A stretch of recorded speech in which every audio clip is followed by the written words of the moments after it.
ଖ୍ରୀଷ୍ଟରେ ପ୍ରିୟ ଭାଇ ଏବଂ ଭଉଣୀମାନଙ୍କୁ ପ୍ରଭୁ ଯୀଶୁଙ୍କର ବହୁମୂଲ୍ୟ ନାମରେ ଆନ୍ତରିକ ନମସ୍କାର। ତେବେ ପ୍ରିୟ ବନ୍ଧୁଗଣ, ଆଜିର ଭିଡ଼ିଓରେ ଆମେ କ'ଣ ଆଲୋଚନା କରିବା ଆପଣ ଜାଣିସାରିଥିବେ ଥମ୍ବନେଲ୍ ଦେଖିକି। ଆଜିର ଭିଡ଼ିଓରେ ଆମେମାନେ ଆଲୋଚନା କରିବା ଭାରତ ସ୍ୱାଧୀନ ହେବା ପଛରେ ପ୍ରଭୁ ଯୀଶୁଖ୍ରୀଷ୍ଟଙ୍କର ଏକ ବହୁତ ବଡ଼ ଭୂମିକା ରହିଅଛି। ଆପଣ ଏହା ମଧ୍ୟ କହିପାରିବେ ଯେ ବାଇବଲ ଯୋଗୁଁ କିମ୍ବା ପ୍ରଭୁ ଯୀଶୁଖ୍ରୀଷ୍ଟଙ୍କର ବାଣୀ ଯୋଗୁଁ ଭାରତ ସ୍ୱାଧୀନ ହେଲା। ତେବେ ଏହା ପଛରେ କ'ଣ ଲଜିକ୍ ରହିଅଛି ତା ଆପଣମାନେ ବୁଝିପାରିବେ। ତେବେ ଭିଡ଼ିଓକୁ ଦେଖୁଥାନ୍ତୁ। ତେବେ ପ୍ରିୟ ବନ୍ଧୁଗଣ, ଭାରତକୁ ଯେଉଁମାନେ ସ୍ୱାଧୀନତା ଦେଇଥିଲେ, ସ୍ୱାଧୀନତା ସଂଗ୍ରାମୀମାନଙ୍କ ମଧ୍ୟରେ ମହାତ୍ମା ଗାନ୍ଧୀ, ସୁଭାଷ ଚନ୍ଦ୍ର ବୋଷ, ଡକ୍ଟର B.R. ଆମ୍ବେଦକର ଏମାନେ ଅନ୍ୟତମ ଅଟନ୍ତି।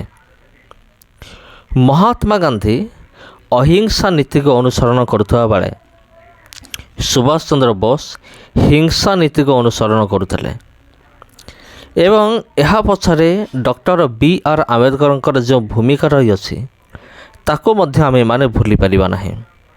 ତେବେ ଯଦି ଆମେ ମହାତ୍ମା ଗାନ୍ଧୀଙ୍କ ବିଷୟରେ ଦେଖିବା, ତାଙ୍କ ବିଷୟରେ ମୁଁ ଟିକେ କହିଦେଉଛି। ମହାତ୍ମା ଗାନ୍ଧୀ 1869 ମସିହାରେ ଗୁଜରାଟର ପୋରବନ୍ଦରଠାରେ ଏକ ହିନ୍ଦୁ ପରିବାରରେ ଜନ୍ମଗ୍ରହଣ କରିଥିଲେ। ତାଙ୍କର ସମୟ ସୀମା ଥିଲା 1869ରୁ 1948 ଏବଂ ତାଙ୍କର ପୁରା ନାଁ ଥିଲା ମୋହନଦାସ କରମଚାନ୍ଦ ଗାନ୍ଧୀ। ଆଉ ସେ ଥିଲେ ଅହିଂସା ଏବଂ ସତ୍ୟବାଦୀ। ଏବଂ ତାଙ୍କ ପିତାଙ୍କ ନାମ ଥିଲା କରମଚାନ୍ଦ ଗାନ୍ଧୀ ଏବଂ ମାଆଙ୍କ ନାଁ ଥିଲା ପୁତଲିବାଇ। ଆଉ ସେ ଓକିଲାତି ପଢ଼ିବା ପାଇଁ ଲଣ୍ଡନ ଚାଲି ଯାଇଥିଲେ। 1893 ମସିହାରେ ସେ ଓକିଲାତି କାମ କରିବା ପାଇଁ ଦକ୍ଷିଣ ଆଫ୍ରିକା ଚାଲି ଯାଇଥିଲେ। ଆଉ ସେଠାରେ ସେ ଭେଦଭାବକୁ ନିଜେ ଅଭିଜ୍ଞତା ହାସଲ କରିଥିଲେ। ମୋର କହିବାର କଥା ହେଉଛି, ଯେମିତି ଆଜିକାଲି ସବୁ ଭେଦଭାବ ସବୁ ରହିଅଛି, ଆଜି ବି ସମାଜରେ ଭେଦଭାବ ଅଛି, ତାହାକୁ ସେଠାରେ ସେ ଅନୁଭବ କରିଥିଲେ ଦକ୍ଷିଣ ଆଫ୍ରିକାରେ, କଳା ଗୋରା ଭେଦଭାବ ଯେଉଁଟା କହନ୍ତି। ଆଉ ଏହା ସେ ସେଇଠାରୁ ହିଁ ଅନୁଭବ କରିଥିଲେ। ଏହା ଯୋଗୁଁ ଏହା ତାହାଙ୍କୁ କ'ଣ କରିଥିଲା, ଅହିଂସା ଆନ୍ଦୋଳନ କରିବା ପାଇଁ ପ୍ରେରଣା ଯୋଗାଇଥିଲା, ଯାହାର ନାଁ ସେ ଦେଇଥିଲେ ସତ୍ୟାଗ୍ରହ ବୋଲି। ଆଉ 1915 ମସିହାରେ ସେ ଭାରତକୁ ପ୍ରତ୍ୟାବର୍ତ୍ତନ କରିଥିଲେ। ଭାରତୀୟ ସ୍ୱାଧୀନତା ଆନ୍ଦୋଳନର ନେତୃତ୍ୱ ନେଇଥିଲେ। ଆଉ ତାହାଙ୍କ ସତ୍ୟାଗ୍ରହ ଗୁଡ଼ିକ ମଧ୍ୟରେ ଯେମିତି ଅଛି ଲବଣ ସତ୍ୟାଗ୍ରହ, ଅସହଯୋଗ ଆନ୍ଦୋଳନ, ଏହିସବୁ ରହିଅଛି, ଯାହାକୁ ଇଂରାଜୀରେ କୁହାଯାଏ ନନ୍ କୋଅପରେସନ୍ ମୁଭମେଣ୍ଟ। ଆଉ ଶେଷରେ 1947 ମସିହା ଅଗଷ୍ଟ ମାସ 15 ତାରିଖରେ ଭାରତ ସ୍ୱାଧୀନ ହୋଇଥିଲା। ଆଉ 1948 ଜାନୁଆରୀ 30 ତାରିଖରେ ନାଥୁରାମ ଗଡ଼ସେ ନାମରେ ଜଣେ ବ୍ୟକ୍ତି ସେ ମହାତ୍ମା ଗାନ୍ଧୀକୁ ଗୁଳି କରିକି ହତ୍ୟା କରିଥିଲେ। ଏହା ସମସ୍ତେ ଜାଣିଥିଲେ। କିନ୍ତୁ ପ୍ରିୟ ବନ୍ଧୁଗଣ, ଆମେ ଟିକେ ଆଲୋଚନା କରିବା ମହାତ୍ମା ଗାନ୍ଧୀ ଯେଉଁ ସ୍ୱାଧୀନତା ନିମନ୍ତେ ଯେଉଁ ଆନ୍ଦୋଳନ ଚଳାଇଥିଲେ ତାହା ତ ସଫଳ ହୋଇଥିଲା। ଏହାର ପ୍ରେରଣା ସେ ବାଇବେଲରୁ ହିଁ ପାଇଥିଲେ।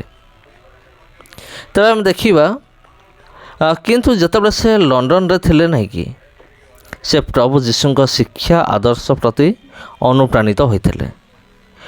ବାଇବେଲରୁ ସେ ଶିଖିଥିବା ଅହିଂସା ନୀତି ଅନୁସାରେ ସେ କହୁଥିଲେ, ଯଦି କିଏ ତୁମର ଗୋଟିଏ ଗାଲରେ ଚାପୁଡ଼ା ମାରେ ତାକୁ ତୁମେ ଆର ଗାଲ ମଧ୍ୟ ଦେଖାଇ ଦିଅ।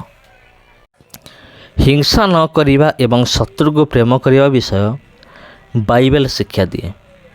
ଆଉ ଏହା ପ୍ରଭୁ ଯୀଶୁ ନିଜେ ଶିଖାଇଥିଲେ। ଆଉ ମହାତ୍ମା ଗାନ୍ଧୀ ଏହାର ଅନୁପ୍ରାଣିତ ହୋଇଥିଲେ। ଆଉ ତେବେ ମହାତ୍ମା ଗାନ୍ଧୀ ବାଇବେଲରେ କେଉଁ ଅଂଶ ପ୍ରତି ଅନୁପ୍ରାଣିତ ହୋଇ ଅହିଂସା ଆନ୍ଦୋଳନ କରିଥିଲେ, ଚାଲନ୍ତୁ ଦେଖିବା।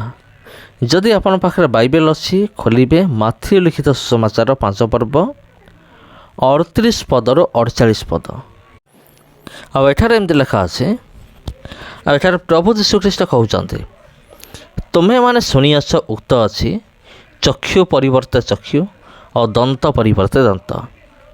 କିନ୍ତୁ ମୁଁ ତୁମମାନଙ୍କୁ କହୁଅଛି, ଦୁଷ୍ଟର ପ୍ରତିରୋଧ କର ନାହିଁ, ମାତ୍ର ଯେ କେହି ତୁମର ଡାହାଣ ଗାଲରେ ଚାପୁଡ଼ା ମାରେ ତାହାକୁ ଅନ୍ୟ ଗାଲ ମଧ୍ୟ ଦେଖାଇ ଦିଅ।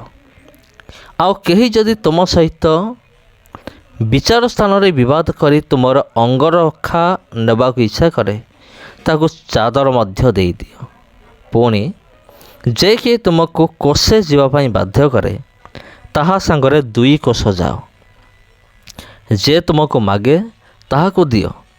ପୁଣି ଯେ ତୁମଠାରୁ ଋଣ ନେବାକୁ ଇଚ୍ଛା କରେ ତାହା ପ୍ରତି ବିମୁଖ ହୁଅ ନାହିଁ। ତୁମେମାନେ ଶୁଣିଅଛ ଉକ୍ତ ଅଛି, ତୁମର ପ୍ରତିବାସୀକି ପ୍ରେମ କର ଓ ତୁମର ଶତ୍ରୁକୁ ଘୃଣା କର। କିନ୍ତୁ ମୁଁ ତୁମମାନଙ୍କୁ କହୁଅଛି, ତୁମମାନଙ୍କ ଶତ୍ରୁମାନଙ୍କୁ ପ୍ରେମ କର, ପୁଣି ଯେଉଁମାନେ ତୁମକୁ ତାଡ଼ନା କରନ୍ତି ସେମାନଙ୍କ ନିମନ୍ତେ ପ୍ରାର୍ଥନା କର, ଯେପରି ତୁମେମାନେ ତୁମମାନଙ୍କ ସ୍ୱର୍ଗସ୍ଥ ପିତାଙ୍କର ସନ୍ତାନ ହେବ। ସେ ତ ଦୁଷ୍ଟ ଓ ସନ୍ଥ ଉଭୟଙ୍କ ଉପରେ ଆପଣା ସୂର୍ଯ୍ୟ ଉଦୟ କରାନ୍ତି, ପୁଣି ଧାର୍ମିକ ଓ ଅଧାର୍ମିକ ମାନଙ୍କ ଉପରେ ବୃଷ୍ଟି ବର୍ଷାନ୍ତି। ଆଉ ଯେଉଁମାନେ ତୁମମାନଙ୍କୁ ପ୍ରେମ କରନ୍ତି ସେମାନଙ୍କୁ ପ୍ରେମ କରେ ତୁମମାନଙ୍କର କି ପୁରସ୍କାର? କରଗ୍ରାହୀମାନେ ସୁଦ୍ଧା କ'ଣ ତାହା କରନ୍ତି ନାହିଁ? ଆଉ ତୁମେମାନେ ଯଦି କେବଳ ନିଜ ନିଜ ଭାଇମାନଙ୍କୁ ନମସ୍କାର କର ତେବେ ଅଧିକ କ'ଣ କର? ବିଜାତୀୟମାନେ ସୁଦ୍ଧା କ'ଣ ତାହା କରନ୍ତି ନାହିଁ? ଅତଏବ ତୁମମାନଙ୍କ ସ୍ୱର୍ଗସ୍ଥ ପିତା ଯେପରି ସିଦ୍ଧ, ତୁମେମାନେ ମଧ୍ୟ ସେହିପରି ସିଦ୍ଧ ହୁଅ।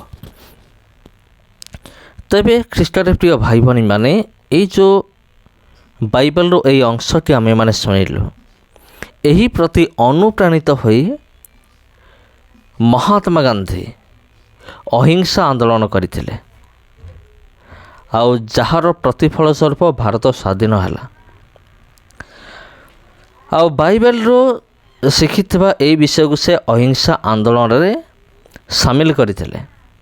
ମହାତ୍ମା ଗାନ୍ଧୀକୁ ଛାଡ଼ିଦେଲେ ଅନ୍ୟମାନେ ମଧ୍ୟ ସଂଗ୍ରାମ କରିଥିଲେ, କିନ୍ତୁ ସେମାନେ ସଫଳ ହୋଇନଥିଲେ, କାରଣ ସେମାନେ ହିଂସାର ସାହାରା ନେଇଥିଲେ। ଆଉ ସେମାନେ କିଏ? ଯେମିତିକି ସୁଭାଷ ଚନ୍ଦ୍ର ବୋଷ, ଲାଲ ବାଲପାଲ, ତାପରେ ବାଜି ରାଉତ, ତାପରେ ଆପଣ କହିପାରିବେ ସର୍ଦ୍ଦାର ବଲ୍ଲଭ ଭାଇ ପଟେଲ। ଏମାନେ ମଧ୍ୟ ଥିଲେ ସ୍ୱାଧୀନତା ସଂଗ୍ରାମୀ, କିନ୍ତୁ ଏମାନେ ସଫଳ ହୋଇନଥିଲେ, କାରଣ ଏମାନେ ସମସ୍ତେ ହିଂସାର ପଥ ଏମାନେ ଧରିଥିଲେ। ଆଉ ଜଣେ ବ୍ୟକ୍ତି ଅଛନ୍ତି, ତାଙ୍କୁ ମଧ୍ୟ ଆମେ ଭୁଲି ପାରିବା ନାହିଁ। ସେ ହେଉଛନ୍ତି ଡକ୍ଟର B.R. ଆମ୍ବେଦକର।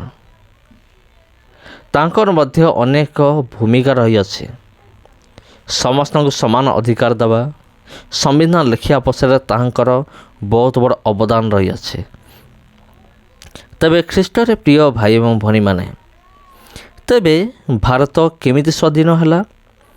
ବାଇବେଲରେ ଲେଖାଯାଇଥିବା ପ୍ରଭୁ ଯୀଶୁଙ୍କର ଏହି ବାଣୀକୁ ମହାତ୍ମା ଗାନ୍ଧୀ ସେ କ'ଣ କରିଥିଲେ? ସେ ଅନୁସରଣ କରିଥିଲେ, ଆଉ ସେ ନିଜର ଆନ୍ଦୋଳନ ମଧ୍ୟ ସାମିଲ କରିଥିଲେ। ସେଇଥିପାଇଁ ଭାରତ ସ୍ୱାଧୀନ ହେଲା। ତେବେ ସମସ୍ତଙ୍କୁ ପ୍ରଭୁ ଯୀଶୁଙ୍କର ବହୁମୂଲ୍ୟ ନାମରେ ମୋର ଆନ୍ତରିକ ନମସ୍କାର। ପ୍ରିୟ ବନ୍ଧୁଗଣ, ଭିଡ଼ିଓ ଭଲ ଲାଗିଥିଲେ ଭିଡ଼ିଓକୁ ସେୟାର କରନ୍ତୁ ଏବଂ ଚ୍ୟାନେଲକୁ ସବସ୍କ୍ରାଇବ୍ କରନ୍ତୁ। ପୁଣି ଥରେ ଭେଟ ହେବ ଆପଣଙ୍କ ସହିତ ଆଉ ଗୋଟେ ଭିଡ଼ିଓରେ, ଆଉ ଗୋଟେ ଅଧ୍ୟାୟରେ। ସମସ୍ତଙ୍କୁ ପ୍ରଭୁ ଯୀଶୁଙ୍କର ବହୁମୂଲ୍ୟ ନାମରେ ମୋର ଆନ୍ତରିକ ନମସ୍କାର।